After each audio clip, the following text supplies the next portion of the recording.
Welcome, everyone. I'm really excited about our show this month for April, and we entitled it "Stitching: A Show of Hands."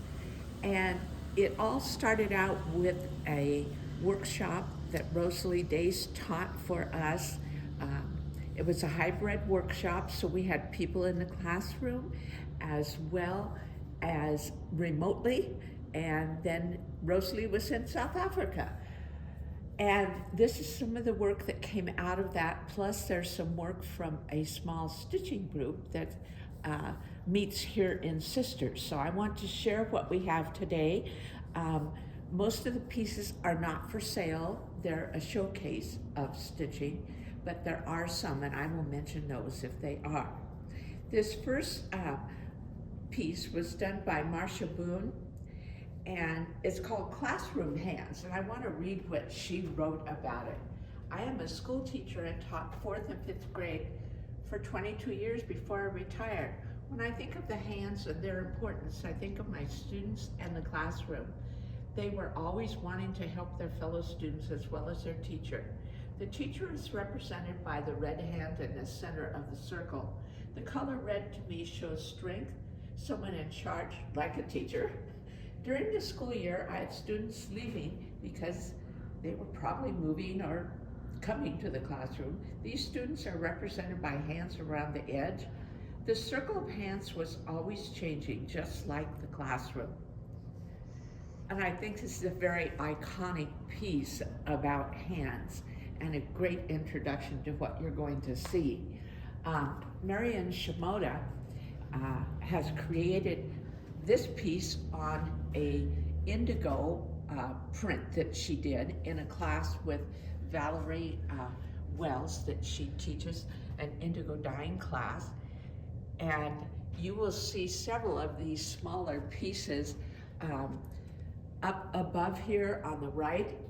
Marian took a log cabin block and used her handprint and did stitching. And then C.C. Montgomery did the pink piece in a similar fashion. And then I love this little tiny piece that Marian did, and I said, we'll just put it up high so everybody can see it. And this next piece is done by Sharon Carvello, who does teaching for us here at the Stitchin Post. And she is a collage artist. And she's taken a lot of her collage fabrics that she has created and then worked the hands into that. And this next piece is done by Karen Brock, and Karen lives I think over in Yamhill. It's across the mountains from where we are. She's a good friend of Belinda Batchelder, who works here at the store. But I love the way she organized the spaces within the hands and how she showcased a lot of her hand-dyed wool. And she is an eco-dyer, so these are all pieces that she has created. Up here is Susan DeGroat, and Susan lives here as Sisters, and I thought her piece was really interesting, sowing seeds, and we know what that's like. All those little seeds pinched together, you're trying to get them the right place in the ground. But it's also symbolic of what the hand does. And the next piece is from Cece, and she loves blue and orange. So, you know, they're complementary colors, and I think she dealt really well with the combination of the colors, and she's done a lot of strip piecing. Then this top piece is done by Karen, and she has appliqued the hands on top of, you know, a piece block that has a lot of decorative stitching in those flowers. And to me, it feels like a celebration. It says, Knowing Terry is the title of that piece. And then this one down below, I'm sorry. Oh, I said the wrong name. That piece was done by Cece, and it's called Red. And this next one is done by Karen, and it's called Knowing Sharon. And it's I would say, a nostalgic piece celebrating Sharon. And you see Sharon kind of emerging from the leaf-type forms. And the long hand, I thought, was really a nice symbol to work with when you have the arm attached to the hand. And then this, Knowing Terry, that is Karen's other piece. And I am pretty sure that this hand is Terry Batchelder's hand. And he happens to be a glass artist. And this really makes me think about glass. So, and then here's a third piece of Karen's. And you know, as you see this work of hers, you really feel with this collage-like wool pieces, a feeling of a series. Just the way she's dealt with the hands each time in a little bit different way. And that's called Knowing Janie. And then green is another piece from CC. And I guess that's a great way to name your pieces, just by the color. She's used a transparent fabric on the top hand, and so the bottom hand shows through. And I think that's an interesting approach to design. And this next very simple hand is done by Marion Shimoda, as well as this little traveling stitches piece. And she was on one of the creative retreats that went to Morocco, and she and I traveled together. And she spent a whole trip coming home doing one of those, just sitting and stitching. The next piece is done by Leonie Richards, and it is for sale, and it's $450, which is a great bargain for all of this handwork. It's Japanophilia, and I like how she has used the collage technique for the Japanese textiles, and then worked with the organic feeling of all of the flowers and leaves and the garden sort of feeling, and you quietly see some Japanese script in the bottom where the rabbit is, and I'm not sure if that is, you know, a word that she knows or if it is something that she made up. But knowing her, I would think she probably had some knowledge of that. This top piece is Blue Rocks, and it was done by Jen Staines, and she started the rock shapes in a class that I taught, and then she just kept stitching away, and this is what she ended up with. And I am very pleased with how she's used her small detail type piecing within the shapes to showcase them. I thought that was a very, very interesting idea. The next piece is one that I did, and I was inspired by the meandering of what you see in wormwood as the bark peels off. It's all this wonderful line work. And so that's what I kind of tried to capture in this piece.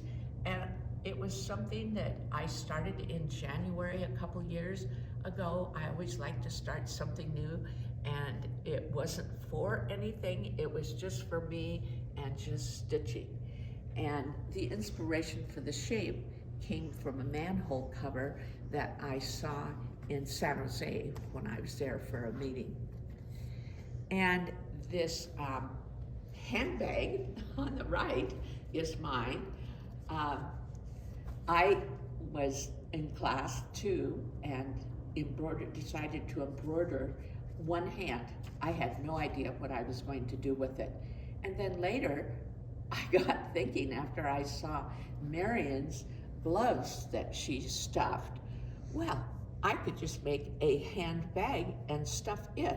So this is a handbag, and it has some walnut shells in the bottom of the bag so that it will stand up, and then it has stuffing inside.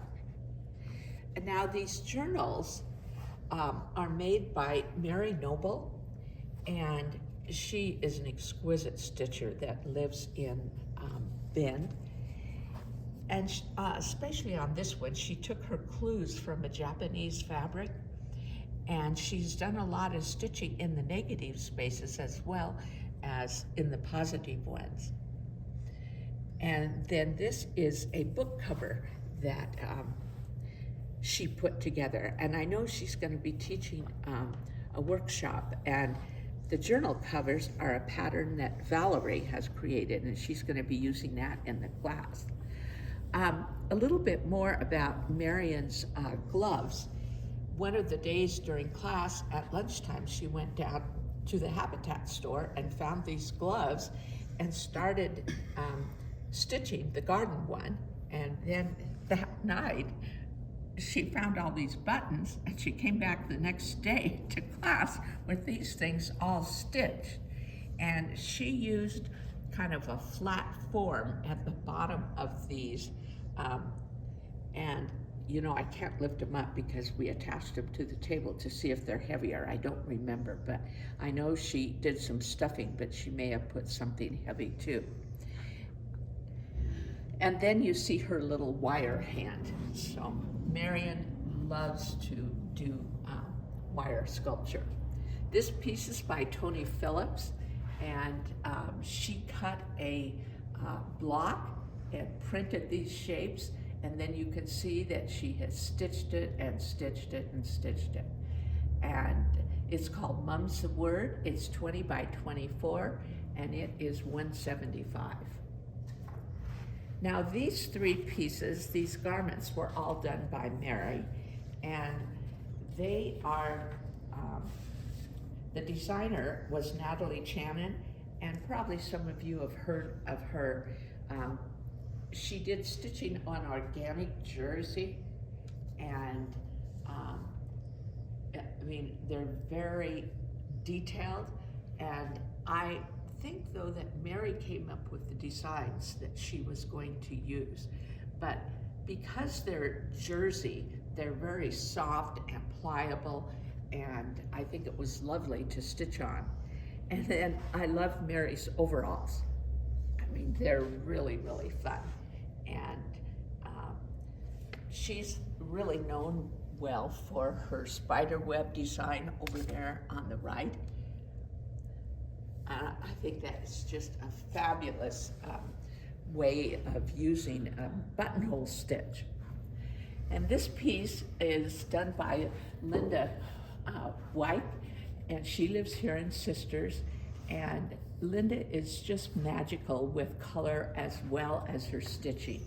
And you know, if you just think about the blocks of color, that's lovely, and you get up close and you see all of this interesting imagery that's secondary to the actual piecing. And this piece is for sale. It's called Cycles, and it is $400.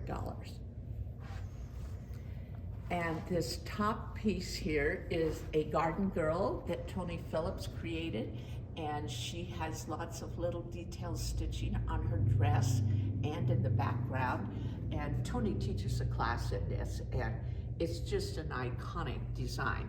And it's called Garden Girl. It's 18 by 20, and it is $150. And this is a little piece that I did. I just call it Circles and More. I had a piece of rust dyed fabric, and I really wanted to try to do something with it. And I just started fiddling around, and this is what I ended up with. And I love the piece because it felt so spontaneous to do it. And this last piece is also done by Linda, and it's an antique tablecloth, and she stitched one line on first, like that. And once she stitched the one line, everything evolved from that. and she didn't pre-plan anything. So I find this a very spontaneous, beautiful stitched piece with a lot of detail. You can see little teeny French knots right in here. Lots of things to take a look at. And if you're going to be in the area, I hope you can stop by. If not, I want to thank Valori for coming in early so we could put this together and share with you.